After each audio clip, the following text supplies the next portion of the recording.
বন্ধুরা, কেমন আছেন সবাই? আশা করি ভালো আছেন। নতুন এক ভিডিওতে স্বাগতম। আজকে নতুন এক ভিডিওতে পল্লীগ্রাম টিভি চ্যানেলের জনপ্রিয় অভিনেত্রী রীতির সম্বন্ধে জানবো। আমরা গত কয়েক মাস ধরে দেখছি রীতির কোনো ভিডিও পল্লীগ্রাম টিভিতে আপলোড করা হচ্ছে না, কারণে অনেকেই ভাবছে রীতিকে পল্লীগ্রাম টিভি থেকে বাদ দেওয়া হয়েছে। সত্যি কি পল্লীগ্রাম টিভি থেকে বাদ দেওয়া হয়েছে?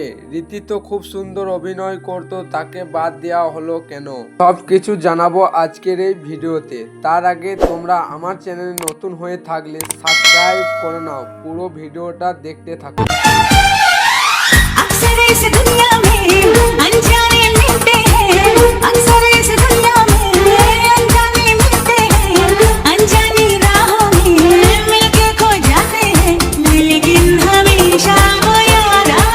রীতির পুরো নাম রীতি খাতুন। রীতির জন্মসাল 2009।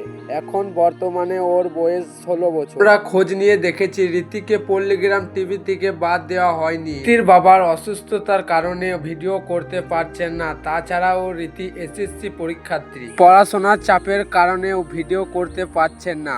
এছাড়াও পল্লীগ্রাম টিভির মালিক রবিউল শেখের কাছ থেকে জানার চেষ্টা করছি। রবিউল শেখ সেও ভালো কিছু কোনো তথ্য দেয়নি। সে বলেছে অল্প কিছু দিনের মধ্যে ভিডিও করা শুরু করবে।